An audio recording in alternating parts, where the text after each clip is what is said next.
Lenin पर एक तो छोटी सी पुस्तिका नहीं मिलेगी पढ़ने के लिए। आपको फिर राहुल जी की जो जीवनी है हिंदी में वही मिलेगी, या एक दो और, बहुत कम सामग्री, या जो सामग्री है वो लेनिन का अपना लिखा हुआ है तो उसका हिंदी अनुवाद बहुत अच्छा नहीं है, क्योंकि रूसी अनुवाद है, फिर अंग्रेजी अनुवाद हुआ, पढ़ने में बहुत दिक्कत होती है सुगम भाषा में। तो सबसे पहले मैं बहुत बधाई देता हूँ। और सबसे बड़ी बात यह है कि उनका जो 100 साल हुआ तो जितने लेख छपे भारत में या दुनिया भर में, ज़्यादातर उनको गाली देता हुआ, उनको कलंकित करता हुआ, उसके महत्व को कमतर बताते हुए, और उनको एक आतंकवादी, खूनी, निशंस, तानाशाह, हत्यारा, इस तरीके से लेनिन को बता के हम लोग के सामने पेश किया जाता है। और ऐसे भी कुछ लोग अपने बीच के लोग, कम्युनिस्ट पार्टी में भी कुछ लोग ऐसे रहे हैं, उनको भी ऐसे ही सोचने की आदत है। लेकिन कहिए कुछ भी, बहुत मार काट हुआ, ये तो गड़बड़ हुआ ना, लोग ऐसे कहते हैं। तो इससे पहले कि रूसी क्रांति जो 7 नवंबर को हुई, थोड़ी सी बात हम लेनिन के पहले, लेनिन के परिवार के बारे में थोड़ा बताना चाहते हैं। लेनिन के पिताजी एक स्कूल इंस्पेक्टर थे और अच्छा खाता पीता परिवार था। और 1861 में वहाँ दास प्रथा रूस में ख़त्म किया गया। तो जार जो है ब्रिटिश साम्राज्यवाद के बाद, ब्रिटिश साम्राज्य के बाद दुनिया का सबसे बड़ा जो साम्राज्य था उस रूसी साम्राज्य, रोमानोव साम्राज्य, उतना बड़ा जैसे अंग्रेज था, इतना अंग्रेजों ब्रिटिश साम्राज्य से थोड़ा ही कमतर, पूरी दुनिया में उसका शासन था। और उसका जो जार था उसकी कोई तुलना नहीं थी, अलेक्जेंडर द्वितीय। तो इतना बड़ा तानाशाह था कि जो अभी विश्वजीत जी ने किताब का नाम लिया, क्या करें, what is to be done, वो लेनिन की किताब है। लेकिन लेनिन ने ये किताब लिखी, रूस के एक और बड़े आदमी थे निकोलाई चर्निशेव्स्की, उनकी किताब का नाम था क्या करें। तो ये जब धारावाहिक उपन्यास छपता था तो जार ने चर्निशेव्स्की को गिरफ्तार कर लिया। अब बोला कि तब तक ये जेल से नहीं बाहर रहेगा जब तक हम जिंदा रहेंगे। देखिए कि लेनिन के जीवन में ट्विस्ट कहां से आता है, मोड़ कहां से आता है। कहता है कि ये आदमी निकोलाई चर्निशेव्स्की तब तक जेल में रहेगा तब तक कि ये हम जिंदा रहेंगे। वो 20 साल तक जेल में रहा और जेल से तब बाहर आया जब जो जार ये फैसला लिया था, जार को क्रांतिकारियों ने उसकी हत्या की, मारा, अलेक्जेंडर सेकंड को 1881 में। और लेनिन का जन्म हुआ 1870 में। और उनका 5-6 भाइयों का परिवार था। इनका जो बड़ा भाई था, लेनिन का नाम था व्लादिमीर इलिच उल्यानोव और उसके भाई का नाम था अलेक्जेंडर इलिच उल्यानोव। तो मूल क्रांतिकारी इनका बड़ा भाई था और वो इतना बड़ा क्रांतिकारी, लेनिन से 4 साल बड़ा था। और उसको 1887 में फांसी हुई बड़े भाई को। और फांसी इसलिए हुई क्योंकि वो अपने एक बहुत प्रिय प्रोफेसर थे जिनके प्रति बहुत दोब्रुलियो नाम था, वो जब मर गए तो उनकी स्मृति सभा मना रहा था। मेमोरी में नहीं होता हम लोग श्रद्धांजलि सभा, तो जार की पुलिस ने उसकी श्रद्धांजलि तक नहीं उसको मनाने दी कि नहीं नहीं, वो बहुत खतरनाक आदमी था रूस के लिए। तो उसी में इनका भाई जो है अलेक्जेंडर उल्यानोव वो क्रांतिकारी बना और इनके संगठन का नाम था नरोदनाया वाल्या। ये सब बातें इसलिए थोड़ी सी पृष्ठभूमि में जरूरी है कि आगे हम लोग के लिए। नरोदनाया वाल्या कहते थे पीपुल्स विल, मतलब लोगों की आकांक्षा। नरोदनाया वाल्या ये था किसानों पर आधारित संघ, जैसा आजकल कुछ नक्सलाइट लोग रहते हैं उस तरह का विचार वाला संगठन था। और लोग क्रांतिकारी थे, बहुत एक से एक क्रांतिकारी शहादत दिया, बहुत लोग मारे गए। लेनिन का भाई इसी संगठन में था, नरोदनाया वाल्या में। और जब उसके टीचर की जब उसको श्रद्धांजलि नहीं मनाने दी गई तो क्रांतिकारी वो फिर सेकेंड जार को, पहले जार के अलेक्जेंडर सेकंड के मरने के बाद, हत्या के बाद जो दूसरा जार बना उसको मारना चाहता था। इसी में पकड़ा गया और इसी में गिरफ्तारी हुई और उसको फांसी हुई। लेनिन का जो पहला झगड़ा हुआ वो अपने भाई के संगठन से हुआ। लेनिन का जो पूरा जीवन है, जितनी किताबें हैं, सब कहीं ना कहीं झगड़े का परिणाम है, सैद्धांतिक झगड़े का, विचार का। जितनी किताबें अभी क्या करें कहा गया, या साम्राज्यवाद उच्चतम अवस्था, या राज्य और क्रांति, सब किसी न किसी से बहस में लिखा गया और सब सैद्धांतिक झगड़ा है। और ये बात इसलिए ज़रूरी है कि लेनिन को याद करने का मतलब है विचार को याद करना। और लेनिन से क्यों भागता है सब? क्योंकि सिद्धांत से डर लगता है, मार्क्सवादी सिद्धांत से डर लगता है। हम लोगों के वामपंथी संगठनों में भी बहुत सारे हैं, सिद्धांत का बात नहीं करते, कॉमरेड व्यावहारिक बनिए ना, आज का बात कीजिए। क्या है, काहे ये सब पढ़ लिख के, ये सब पुराना बात 150 साल पहले मार्क्स और लेनिन का हुआ, आज क्या करना है? अमूमन देखिएगा लोग ऐसे कहते पैदा। तो लेनिन कहता था कि जो व्यावहारिक बात करता है वो कसम में बुर्जुआ राजनीति करता है। इसलिए सिद्धांत सबसे जरूरी है। इसलिए लेनिन की बहुत प्रमुख उक्ति है कि without a revolutionary theory there cannot be a revolutionary practice. अगर आपका सिद्धांत अगर क्रांतिकारी नहीं है तो व्यवहार कभी क्रांतिकारी नहीं होगा। इसलिए सब चीज को कहते हैं कि सिद्धांत में चीज ठीक करो, व्यवहार में अपने आप ठीक हो जाएगा। तो पहला झगड़ा हुआ उनके भाई से के संगठन से, वो सब विचित्र बात कहता था। हम लोग मार्क्सिज्म में कहा जाता है कि भाई पहले सामंतवाद है, तो उसके बाद पूंजीवाद आएगा, उसके बाद समाजवाद आएगा। नरोदनाया वाल्या का लूलो कहता था कि रूस जो है बिना पूंजीवाद में आए हुए सीधे समाजवाद में चला जाएगा, गैर पूंजीवादी रास्ते से बनेगा। तो पहला लेनिन ने पहला जो तर्क से ढाहा, सबसे ज्यादा स्मैश किया, सबसे ज्यादा खत्म किया अपने भाई जिससे बहुत ज्यादा प्रेम था, अलेक्जेंडर उलियानोव। से बचपन में पूछता था कि क्या करोगे? कहते अपने भाई के तरफ बनेंगे। क्या, किधर जाओगे? तो जिधर मेरा भाई जाएगा। भाई से बहुत लगाव था। लेकिन पहला जो उनकी सैद्धांतिक और भाई के नरोदनाया वाल्या को, पीपुल्स विल को, उनके विचार को सबसे पहले ढाहा, मतलब खत्म किया। क्योंकि लगा कि अगर ये प्रभाव रहेगा, क्योंकि इतनी मौत हुई थी, इतनी शहादत हुई थी, इतना ज्यादा, उस सब में भी उतना ही जज्बा, तो कहता था कि इतना क्रांतिकारी जज्बा, इतनी शहादत के बाद भी परिणाम कुछ नहीं, लड़ खूब रहे हैं, पहुंच कहीं नहीं रहे, तो गड़बड़ी जरूर कहीं सिद्धांत में। और सिद्धांत में यही गड़बड़ी थी कि किसाने लोग काम करने लगा, संगठन बनाने की जरूरत नहीं है, इंडिविजुअल टेररिज्म, जार को मारेंगे, इसके बाद वो आएगा उसको मारेंगे, और ऐसे करके जनता खड़ी होगी, इस तरह का उनका विचार था, संगठन बनाने की तरफ नहीं था। तो लेनिन बोले कि सबसे बड़ा कमजोरी यही यहाँ है। तो सबसे पहले उसको ढार किताब लिखी, डेवलपमेंट ऑफ कैपिटलिज्म इन रसिया, और एक और किताब है किसानों के कौन दोस्त हैं कौन दुश्मन है। बहुत छोटी सी किताब है, डेवलपमेंट ऑफ कैपिटलिज्म। बोला कि रूस में प्रतिदिन 1-1 घंटे में पूंजीवाद का विकास हो रहा है। तो पहली लड़ाई उसी हुई और सबसे पहले उसको खत्म किया। दूसरा जो झगड़ा हुआ लेनिन का, वो हुआ बर्नस्टीन से 1902 में, जिस किताब का जिक्र किया।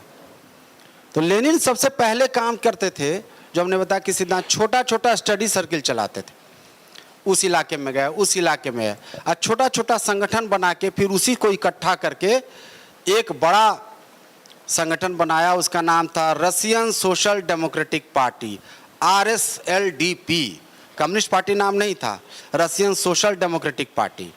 और RSLDP जो है, इसी में उनका झगड़ा, उस वक्त के रूस में मार्क्सवाद के जन्मदाता माने जाते थे जॉर्ज प्लेखानोव। कहता था कि भाई प्लेखानोव को अगर आप नहीं पढ़े हैं तो रूस में मार्क्सिज्म आपको नहीं बुझाएगा। तो पहला उनका झगड़ा हुआ, सेकंड, पहला नरोदनाया वाल्या, सेकंड झगड़ा हुआ उनका बर्नस्टीन और इन लोगों से। बर्नस्टीन की जो पार्टी थी वो जर्मनी का था, रूस की पार्टी बहुत छोटी पार्टी थी। बर्नस्टीन की पार्टी बहुत बड़ी पार्टी, इतनी बड़ी पार्टी थी कि 1913 में उसका 90 गो अखबार निकलता था डेली, 110 गो सांसद था। उतनी बड़ी पार्टी, रूस की पार्टी बहुत छोटी थी। लेकिन क्रांति कौन किया? जर्मनी की पार्टी नहीं, रूस की पार्टी। काहे? कि सिद्धांत उसका बहुत सही था। तो किस बात से झगड़ा हुआ उससे?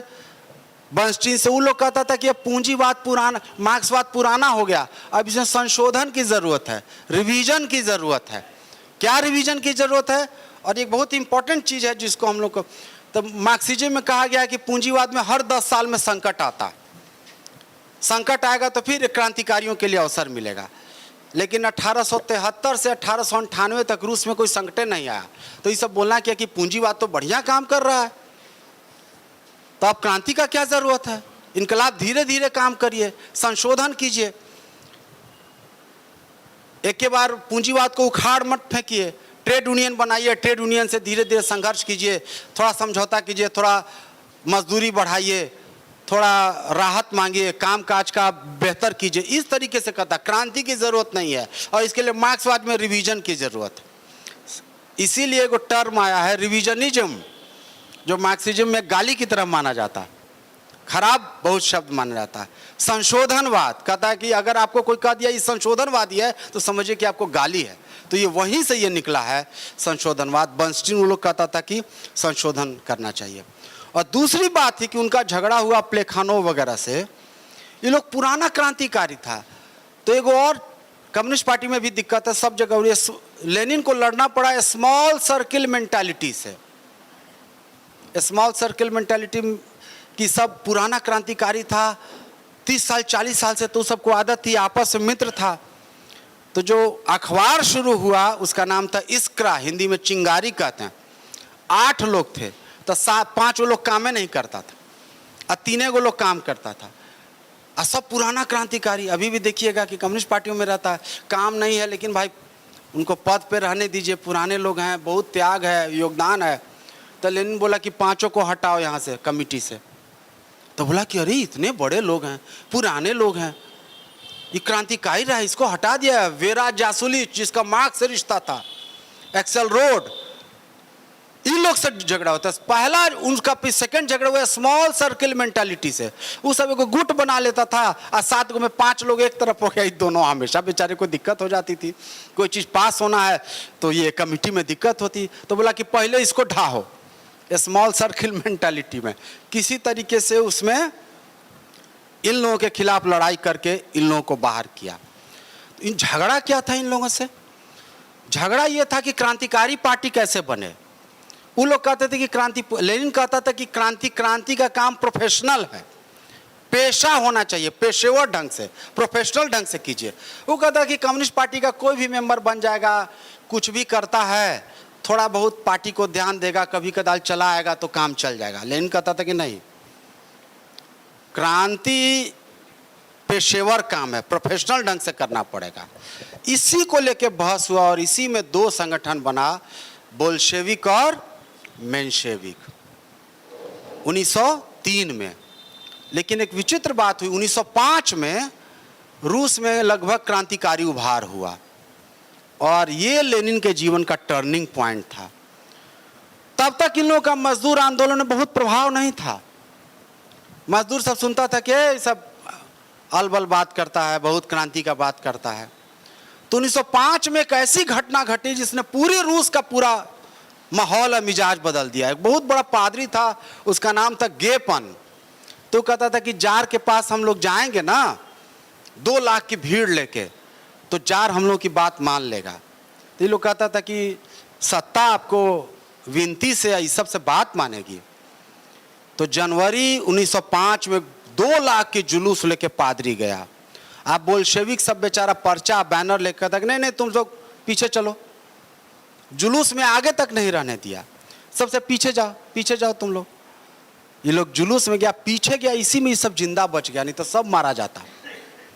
जार के पास गोली चली, इतना बड़ा कत्लेआम हुआ कि जो मजदूर सब इसका बात नहीं सुनता था उसी दिन इसका दफ्तर में आता है। सारा मजदूर बोला कि हमको हथियार दीजिए। एक रात में, एक घटना के बाद पूरा रूस का मजदूर वर्ग बोल्शेविकों और मेंशेविकों के पास चला आता है कि जो उसको ताकता नहीं था, ध्यान नहीं देता था, उसकी बात नहीं सुनता था, उसको गाली देता था, एकाएक रात में। तो लेनिन कहते हैं कि लोग कहता है कि जनता की चेतना बहुत धीरे धीरे होती है, नहीं बढ़ती है। कोई घटना से कैसे चेतना अचानक परिवर्तित होती है कि जो पार्टी इनसिग्निफिकेंट है, जिसको कोई पूछने वाला नहीं है, वो अचानक से एक बार रूस के तमाम लोगों के सेंटर में, केंद्र में आ जाती है और सारे मजदूर वर्ग इसके पास आते हैं। लेकिन इन लोगों के पास तैयारी नहीं थी, आपस में बहुत कन्फ्यूजन था। और सबसे बड़ी दिक्कत इन लोगों की बात थी कि क्रांति कैसे होगी, इसको लेके कोई साफ समझ नहीं था। और इसमें भी 2 राय थी। एक राय ये थी कि माना जाता है मार्क्सवाद में कि जनवादी क्रांति जो है पूंजीपति वर्ग के नेतृत्व में, जनवादी क्रांति मतलब एंटी फ्यूडल रिवॉल्यूशन, जनवादी क्रांति का केंद्र कृषि क्रांति को माना जाता है कि अगर जमींदारों को उखाड़ फेंकिए तो ये पूंजीपति वर्ग के नेतृत्व में होगा, जैसा कि फ्रांस में हुआ था। यही लेनिन बोला कि नहीं, अब वो सब समय चला गया, अब जो काम पूंजीपति वर्ग का वो भी मजदूर वर्ग को करना पड़ेगा, आप ही को डेमोक्रेटिक रिवॉल्यूशन भी करना पड़ेगा, और वो डेमोक्रेटिक रिवॉल्यूशन को सीधे आप सोशलिस्ट रिवॉल्यूशन में लेके चले जाइए। इस तरह का बहस था, तो इसमें भी कंफ्यूजन था। तो इतना बड़ा अवसर इन लोगों के हाथ से निकल गया और विद्रोह को, उसके उभार को बहुत निर्ममता से, निशंसता पूर्वक, इतना बड़ा कत्लेआम हुआ, खून की नदी बही जिसकी कल्पना नहीं की जा सकती। तो लेनिन बोला कि हम लोग क्यों हार गए, जनता हमारे साथ थी, सब कुछ साथ था, इतना असंतोष था, हारे क्यों? तो बोला कि सिद्धांत हमारा गड़बड़ था, स्पष्टता नहीं थी कि आगे कैसे बढ़ना, कैसे सत्ता पर कब्जा करेंगे, इसको लेके आपस में ही बहुत कन्फ्यूजन था। तो उसने 1905 के बाद देखा कि क्या दिक्कत हुई, क्या तो उसने स्टडी किया गंभीरता से और देखा कि हम लोग हारे इसलिए क्योंकि मजदूर तो उभर गया, किसान हमारे साथ नहीं था, किसान लोग निष्क्रिय रहे। वैसे भी किसान लोग को सत्ता के प्रति, जमींदारों के प्रति जो पावर है उसके प्रति बहुत आकर्षण रहता है, तो जार के प्रति उन लोगों का था। तो मजदूरों की सोवियत बनी, सैनिकों की सोवियत बनी, किसानों की नहीं बनी, इसके चलते वो पर ये सब बातें हो सकता है थोड़ा बोरिंग आप लोगों को लग रहा होगा, थोड़ा उबाऊ लगेगा, लेकिन अब क्या करें, वो है ही इसी तरह से, क्योंकि क्रांति तक पहुंचने के लिए थोड़ा इसको जानना भी जरूरी है। तो क्रांति के बाद फिर लेनिन को फिर भागना पड़ा रूस से, और उसके बाद जब रिवॉल्यूशन जब खत्म हो जाता है, जब दबा दिया जाता है, तो रिएक्शन का दौर आता है। उसमें सारे लोग पार्टी छोड़ दिए, बहुत ने आत्महत्या कर ली, क्रांतिकारी लोग जो इनके साथ थे।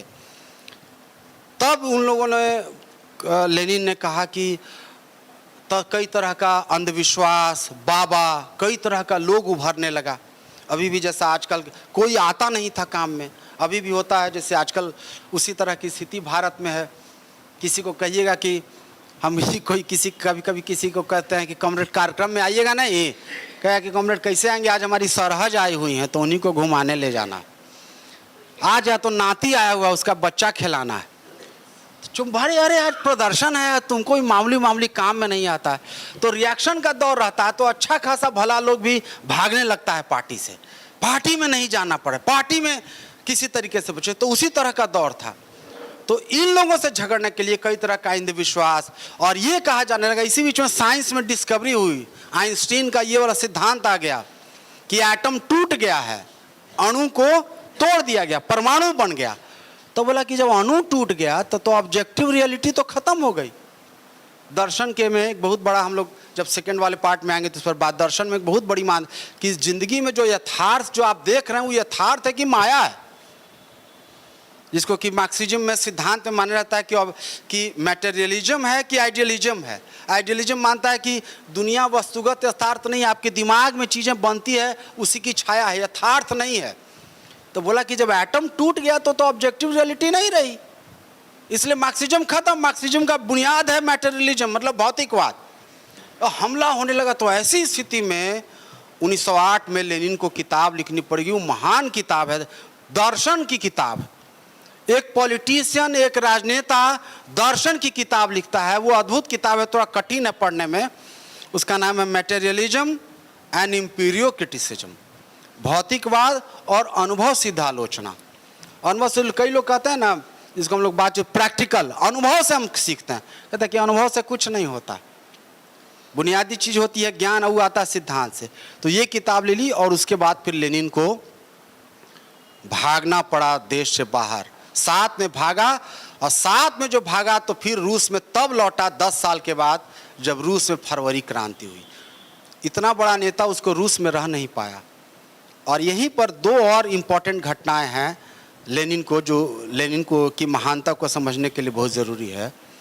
जब लेनिन वहाँ से भागे तो स्विट्जरलैंड गए, यहाँ गए, वहाँ गए, बेचारे के पास खाने के लिए नहीं रहता था, भूखो है। यहाँ से कुछ मजदूर वर्ग रूस से कुछ पैसा नहीं भेज पाता था, तो किसी होटल में गया, पैसा नहीं है तो खाना खा लिया, मांगने आया पैसा तो बोला कि पैसा नहीं है, अब क्या कीजिएगा, अब जो करना है कीजिए।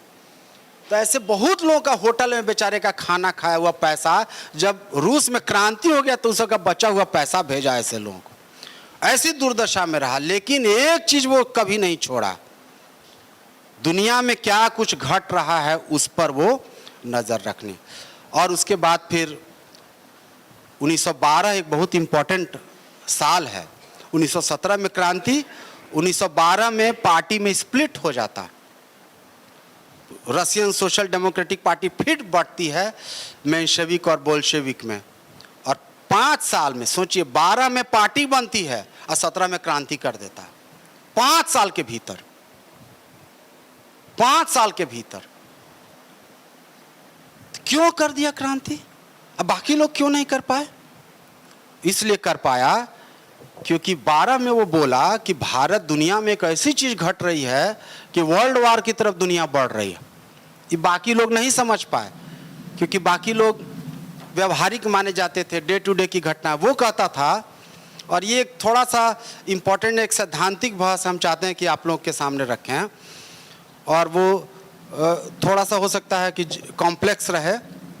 ये अब तक माना जाता था कि दुनिया का जो बाजार है साम्राज्यवादी देशों के बीच बंटवारा हो गया, जैसे इंग्लैंड है, फ्रांस है, इटली, इस तरीके से बड़े जो देश थे जिनका साम्राज्य था।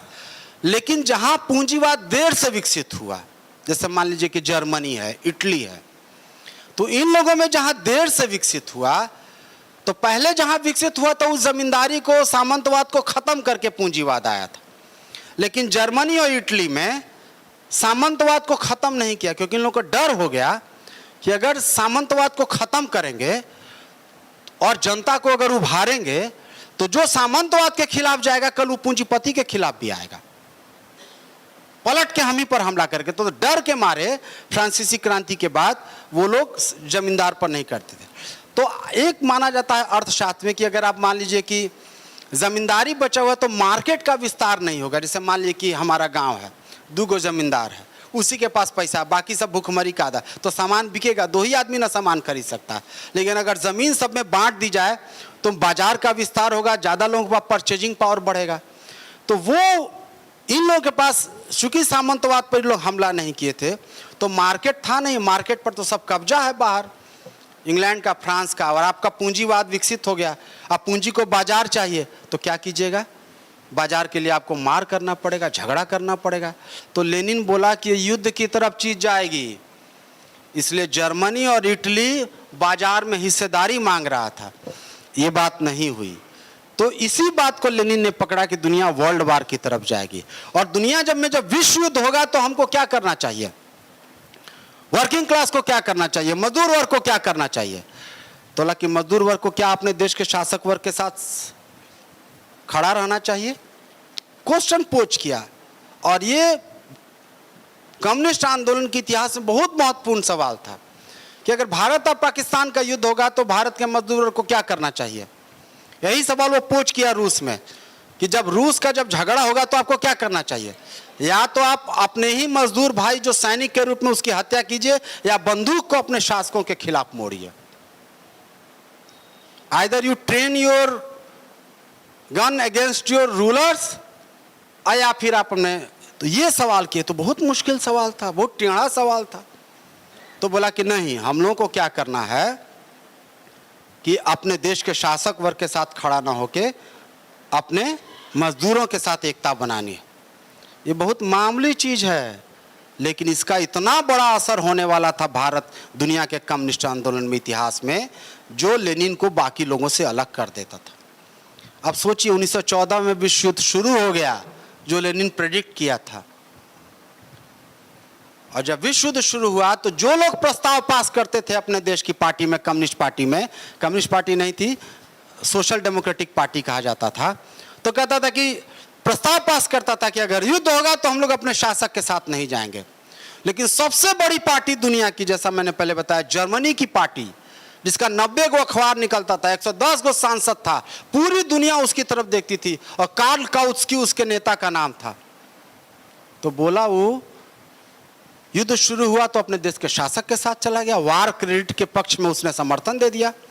इकलौता आदमी लेनिन बोला कि ये गलत है, और एक तो रूस में, ये जर्मनी में रोजा लग्जमबर्ग और कार्ल लिबनेक, बाकी पूरी दुनिया में अकेला खड़ा रहा, और अकेला खड़ा रहा, बोला कि ये गलत है, आप अपने देश के ये युद्ध जो है साम्राज्यवादी युद्ध है, कम्युनिस्ट पार्टी को, मजदूर वर्ग को इसमें शामिल नहीं होना है। तो बहुत मामूली चीज, सिद्धांत को उसने पहले पकड़ा था, उसको सफाई थी, और इसके बाद इसी बात को लेकर सेकंड इंटरनेशनल से वो अलग हो गया था, क्योंकि अलग नहीं होता तो उसका लाइन बाध्यता होता कि नहीं अपने देश के शासक वर्ग के साथ जाना है। और यही चीज उसको रूस में इस लायक बना दी कि वो क्रांति कर सके, इनकलाब कर सके। तो ये सिद्धांत की स्पष्टता थी, और यही उसको, इतनी बड़ी पार्टी जर्मनी की पार्टी कोलैप्स कर गई, खत्म हो गई, कहीं नहीं रही। अब सोचिए, रोजा लग्जमबर्ग, जर्मनी में कम्युनिस्ट पार्टी कब बनती है? जब क्रांति शुरू हो जाता है, उसके 2 महीना के बाद। क्रांति शुरू हो गया, पार्टी आपका नहीं बना हुआ है, तो आप हारवे न कीजिएगा। उसकी हत्या की गई, ब्रूटली मारा गया रोजा लग्जमबर्ग को। लेनिन क्यों जीत गया? क्योंकि वो जान गया कि बिना पार्टी के, बिना पार्टी को अवसरवादी तत्वों से मुक्त कराए हुए, कहता था जो संशोधनवादी है, जो अवसरवादी है, पार्टी में नहीं रहना चाहिए, तभी जब अगर इनकलाबी जब मौका मिलेगा तो हम इनकलाब कर सके। और यही चीज जब फरवरी में जब क्रांति हुई, और ये अंतिम चैप्टर है, उसके बाद फिर लेनिन के जीवन का, जो उनकी फिर महानता को साबित करता है, बाकी लोगों से अलग करता है, और वो सिद्धांत की, जब फरवरी में क्रांति हो गई तो लेनिन बाहर थे, जैसा कि मैंने 10 साल से बाहर थे।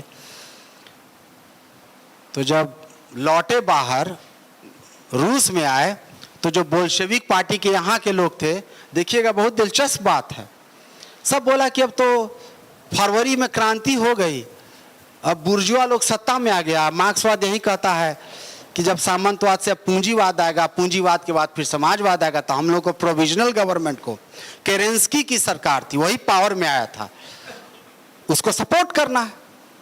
देखिए लेनिन को बाकी लोगों से कैसे अलग कर देता है, और यही चीज उनके बहुत इंपॉर्टेंट चीज है उनके लेनिन के लाइफ का।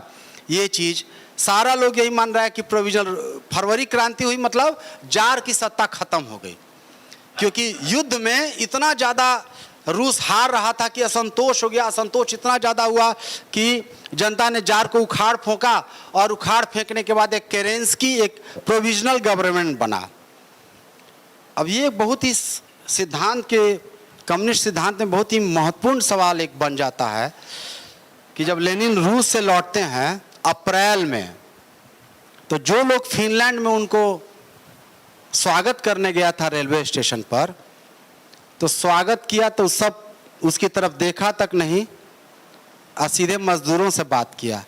अब बोला कि ये लोग जो आप लोग सिद्धांत लागू किए हुए हैं कि प्रोविजनल गवर्नमेंट को, कि जार की सत्ता को जो उखाड़ फेंका है केरेंस की, इसको सपोर्ट करना, ये लाइन गलत है। तो बोला कि कहा है, यही तो कहा जाता है कि जार की सत्ता चली गई तो अब प्रोविजनल गवर्नमेंट, तब तुमको मजबूत हो जाएगा पूंजीपति, तो तुमको कभी खड़ा होने देगा मजदूर वर्ग को?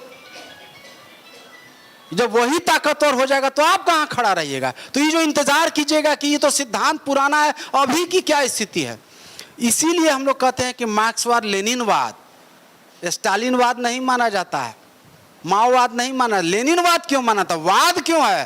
वाद के यही उन नया चीज मार्क्सिज्म में जोड़ा। लेनिन बोला ये कि केरेंस्की की सरकार को समर्थन देने का मतलब है आप अपना खेल, तो कोई उनसे पार्टी में सहमत नहीं था, उनकी अपनी पत्नी तक सहमत नहीं थी क्रुप्स्काया लेनिन की। क्या लेनिन पागल जैसा बात कर रहे हो? यही आज तक पढ़ाई होता रहा, यही आज तक सिद्धांत रहा है।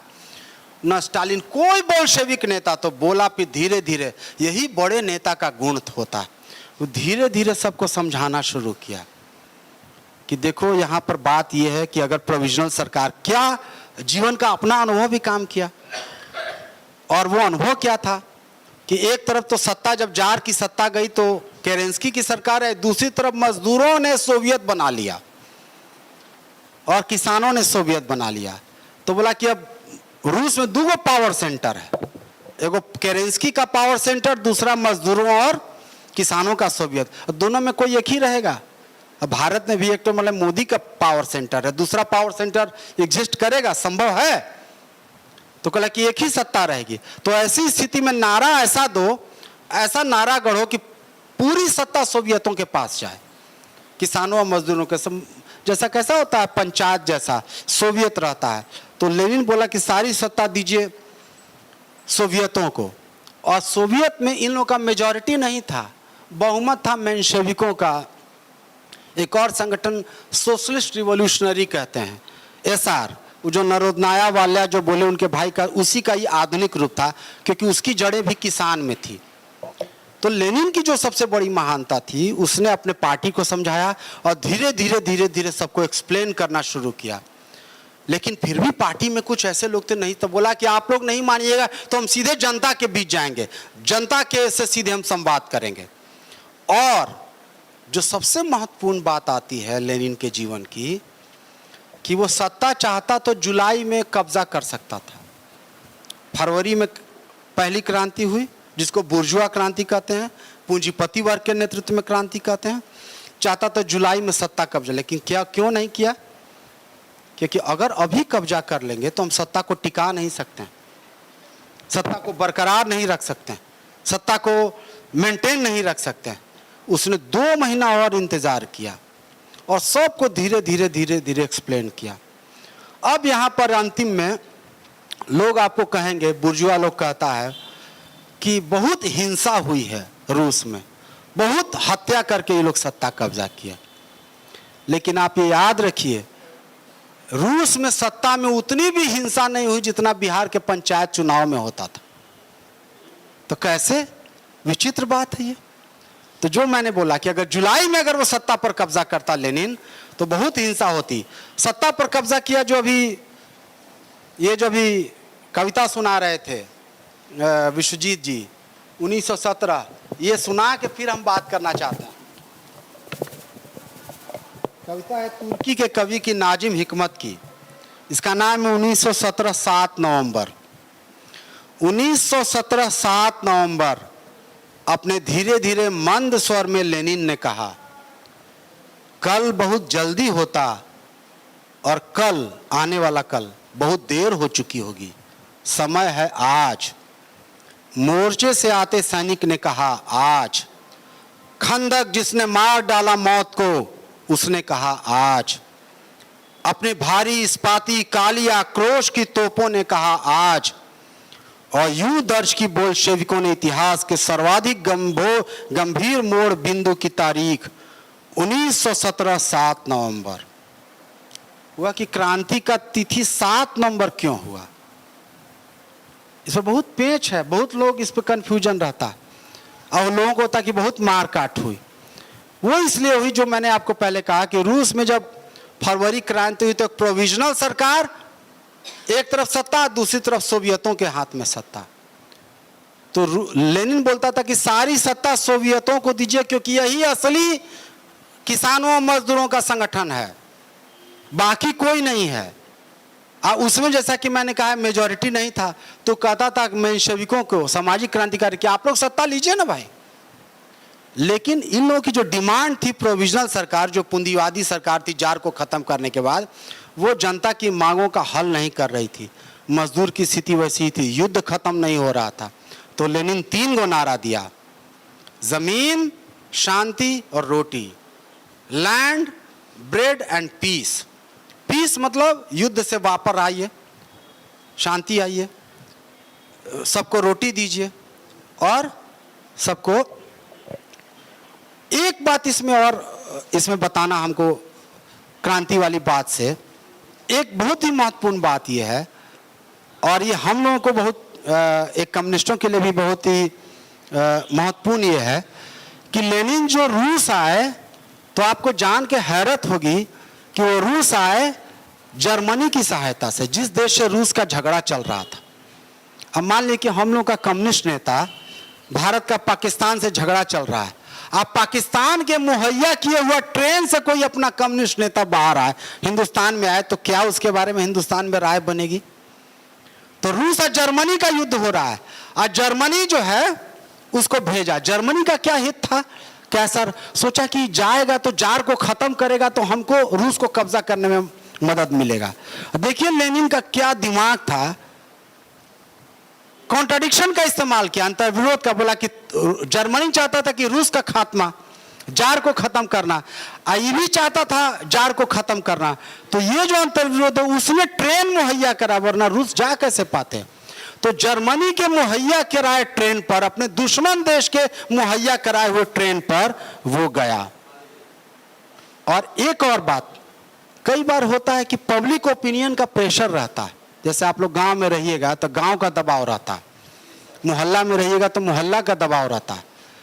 तो कई बार लेनिन को जो बाकी क्रांतिकारियों से, बाकी कम्युनिस्टों से अलग करती है कि पब्लिक ओपिनियन का प्रेशर वो झेल सकते थे। जैसे 5 गो आदमी आपको गांव में कहने लगा कि नहीं नहीं ये काम मत कीजिए, तो हम लोग कम्युनिस्ट पार्टी के लोग हैं, फिर भी हम लोगों को लगता है सही है, फिर भी हम लोग चुप रह जाते हैं। तो ये सारा रूस का लोग बोल रहा था कि नहीं, सत्ता कैसे कब्जा करेंगे, सत्ता कब्जा करना मतलब रूह कांपने लगती थी। जैसे चीज चल रहा है वैसे ही चलने दीजिए।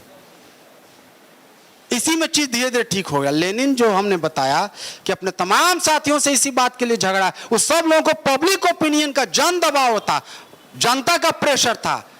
बोला कि नहीं, अगर अभी नहीं कर पाओगे तो फिर कभी नहीं कर पाओगे। और ये इसलिए वो पकड़ पाए क्योंकि इतिहास की गति को देख पाए। इसलिए स्टालिन बोला लेनिन के बारे में, वो पैगंबर की तरह आगे घटने वाली घटनाओं को देख पाता था। क्यों देख पाता था? इसलिए नहीं कि कोई गुण था, क्योंकि उसको सिद्धांत की समझ थी, गति को देख पाता था। इसलिए कम्युनिस्ट के लिए सबसे ज्यादा जरूरी है सिद्धांत पर पकड़। सिद्धांत पर पकड़ नहीं है तो भर जिंदगी खटते रहिएगा, कहीं नहीं पहुंचिएगा। और यही 25 नवंबर को, 7 नवंबर को पुराने कैलेंडर में, ग्रेगोरियन कैलेंडर से उसको 25 अक्टूबर माना जाता है। क्यों 25 अक्टूबर को हुआ? क्योंकि उसी दिन पूरी, ये बात कोई नहीं बताता है और ये बात सिर्फ एक जगह लिखा हुआ है। ये जो जॉन रीड की किताब है 10 दिन जब दुनिया हिल उठी, उसी में इस बात का वर्णन है। बाकी कहीं सब बताता ही नहीं, कहता कि खूनी ढंग से सब सत्ता। उसने बोला है कि उसी दिन पूरे रूस के सोवियतों की कांग्रेस थी, किसानों की, सैनिकों की और मजदूरों की। देखिएगा बहुत महत्वपूर्ण बात है ये, और ये बात बाकी लोग भी नहीं बताते हैं। तो बोला है कि उसी दिन ऑल सोवियत्स का कांग्रेस हुआ, और उस कांग्रेस में कांग्रेस के पहले बोल्शेविकों को बहुमत नहीं था, बहुमत रहता था मेंशेविकों को। लेकिन ये लाइन ऐसा करेक्ट लिया, जमीन, शांति और रोटी का नारा दिया कि उसको बहुमत हो गया। और सांझ में बहुमत हुआ, रात में सत्ता पर कब्जा कर लिया। यही ब्रिलियंस होता है, यही तेज दिमाग होता है। जैसे ही बहुमत उसको मिला सोवियतों में, तो बोला कि अब तो मेजोरिटी आ गया। अब मेजोरिटी आ गया, उसी वक्त स्टालिन और ट्रॉट्स्की और सब लोगों को बोला कि अपना सैनिक तैयार करो। और उसी रात स्वर्दलोव करके नेता थे, जार की महल पे चढ़ गए, कब्जा हुआ, कोई हिंसा नहीं हुई, बहुत आसानी से सत्ता पर कब्जा हुआ। और सत्ता पर कब्जा हुआ जिस रात, अकेले लेनिन को कोठरी में सोया हुआ था। बोला कि सत्ता पर कब्जा हुआ है, 300 साल का पुराना रोमानो साम्राज्य ध्वस्त कर दिया गया, और ये अकेले को ऐसे ही कोठरी में, तो उसको एगो रिवॉल्वर बगल में रख दिया कि सर उसकी जरूरत पड़ेगी। और उस रात जग के पहला डिक्री लिखा, अध्यादेश निकाला, जो लैंड को, सब जमीन दिया जाए, किसको? किसानों को। युद्ध से बाहर आ गया, और ये कोई हिंसा नहीं। एक बड़ी दिलचस्प बात है कि फिल्म है सोवियत रूस के 10 साल के बाद, क्रांति के 10 साल के बाद बनी, सर्गेई आइंस्टाइन ने बनाई। तो कहा जाता है कि फिल्म बनाने में, सुनिएगा बहुत गौर से, जब फिल्म बनने लगी तो जो रोमानोव, जो जार का जो महल था, उसको कब्जा करने का दृश्य जब फिल्माया गया, कहता है कि उस फिल्माने में जितना लोग मरा, उतना लोग भी असली में क्रांति के दिन नहीं मृत्यु हुई थी। तो ये ब्रिलियंस था लेनिन का। क्यों इसलिए ब्रिलियंस था? कि चीजों को पकड़ पाया। लेकिन रूस में हिंसा हुई सत्ता कब्जे के बाद। 12 देश का आर्मी हमला किया रूस पर। सोचिए, मजदूर वर्ग सत्ता पर आ जाए। ये पर हमने एक छोटी सी पुस्तिका लिखी है पेरिस कम्यून पर। रूस के पहले दुनिया में मजदूर वर्ग हमेशा हारता रहा है, हमेशा पराजित हो। कम्युनिस्ट पार्टी भी हमेशा चुनाव में सीट कमाता है, हमेशा पराजित होते हैं। इतिहास में जीतते बहुत कम लोग हैं हम लोग, लेकिन जब जीतते हैं तो युग बदलता है। तो एक बार पेरिस में कम्यून में 2 महीने के लिए सत्ता में आए थे, 2 महीना के लिए। लोहार, कुम्हार, मजदूर, खेत में काम करने वाला, ये सब सत्ता पर कब्जा आ गया। तो हुआ कि ये सब भी सत्ता पर कब्जा कर सकता है। सत्ता चलाता है अफसर, पुलिस, जमींदार, व्यापारी, पूंजीपति। आई सब 2 महीने के लिए सत्ता में, जिसको कहता था कि धरती पर स्वर्ग ला दिया। हारा क्यों मजदूर वर्ग? सिद्धांत में गड़बड़ी की वजह से। सिद्धांत क्या था कि बैंक इन लोगों के पास था, बैंकों पर कब्जा नहीं किया। और जो शासक वर्ग का लोग तो पकड़ के माफी मांग लेता था तो छोड़ देता था। तो बैंक पर कब्जा नहीं किए। कह रहे बैंक, पैसा तो पवित्र चीज होता है। इस तरह का दिमाग में इस तरह का विचार भरा हुआ था। तो उसी पैसा से, इन्हीं के कब्जे में जो बैंक था, इसी के पैसे से थियरस आर्मी खड़ा किया।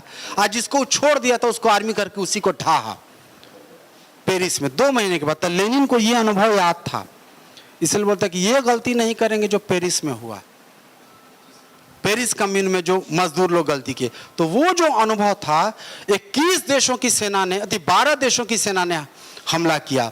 ब्रिटेन है, फ्रांस है, बेल्जियम है, पोलैंड है, सब।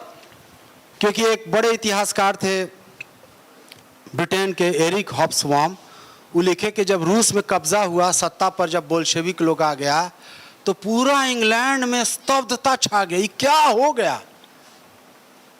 जिसको चलने का शऊर नहीं है वो सब पावर में आ गया। मजदूर भी कभी सत्ता में आता है, ये बात। तो बोला कि लगभग पूरा इंग्लैंड को रिकवर करने में, सामान्य अवस्था में आने में बहुत समय लग गया।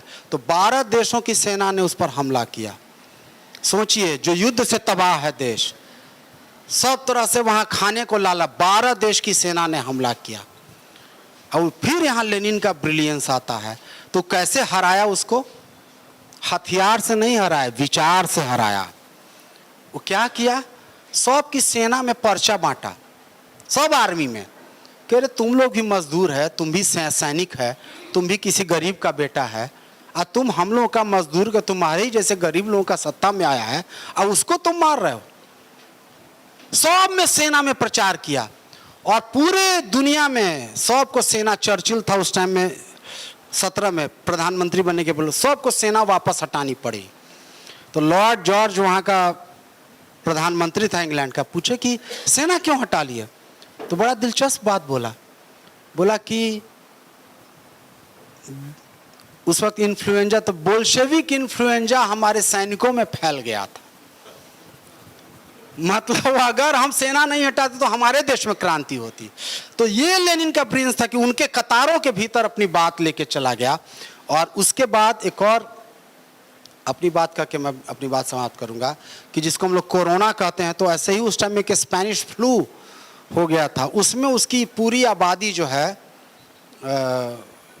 लगभग, तो लेनिन में पब्लिक सेक्टर लाके कैसे कैसे करके, क्योंकि चारों तरफ से दुश्मनों से घिरा हुआ था, तो वो उनको लग रहा था कि बहुत बड़ा काम किया।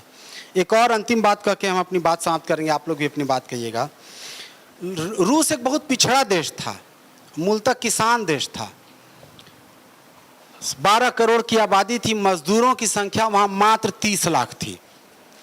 तो लोग एक कम्युनिस्ट आंदोलन में ये बहस थी कि एक पिछड़ा देश में समाजवाद कैसे आएगा, जहां मजदूर वर्ग अभी पूंजीवादी विकसित नहीं हुआ है तो कैसे आएगा। तो लेनिन की यही थी, पहली बार वो बोला था कि मजदूर के साथ साथ किसानों का गठजोड़, इसलिए जो टर्म यूज किया, revolutionary dictatorship of peasants and workers, मजदूरों और किसानों की क्रांतिकारी तानाशाही। किसान उसके पहले माना जाता था कि किसानों को रिएक्शनरी माना जाता था। क्यों? तो किसान माना जाता है कि अपना ज़मीन का पट्टा है, वहीं खेती करता है, किसी से मिलता जुलता नहीं है।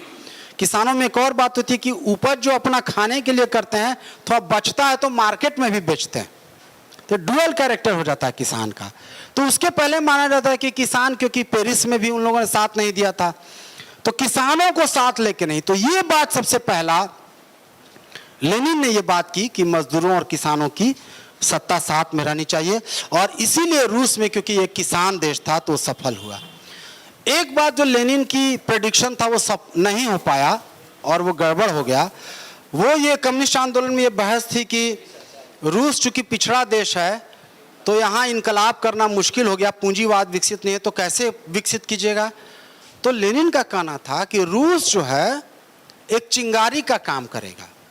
पिछड़ा देश हम जानते हैं, हम समाजवाद निर्मित नहीं कर पाएंगे, तो चिंगारी हो गया। इस चिंगारी से जितने विकसित देश हैं, जर्मनी, इटली, जहाँ क्रांतिकारी आंदोलन, कम्युनिस्ट आंदोलन बहुत मजबूत था, मजदूरों की संगठन बहुत था, यहाँ पर क्रांति होगी। और ये जब विकसित देश में जब क्रांति होगी तो वो हमको भी मदद कर देगा और हम भी फिर टिक जाएंगे।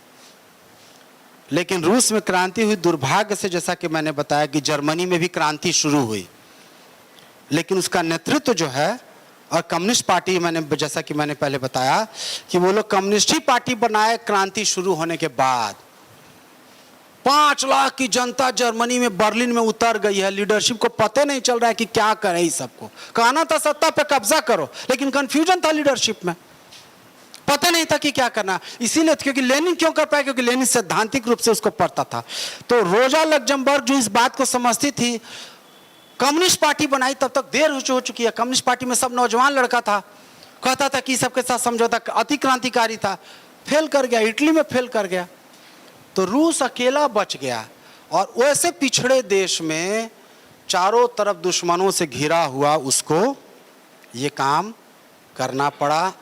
और लेनिन क्रांति के 1 साल के बाद, शायद 1 साल भी नहीं हुआ, उसको गोली मार दी यहीं पर सीने में। और वो गोली कौन मारी? एक लड़की, और लड़की थी जो इनके क्रांति में, जो मैंने बोला कि हिंसा क्यों शुरू हुई। जब पावर में आए ये लोग तो बोल्शेविक, मेंशेविक, सोशलिस्ट, रिवोल्यूशनरी तीनों साथ थे, ये बात जानना बहुत जरूरी है।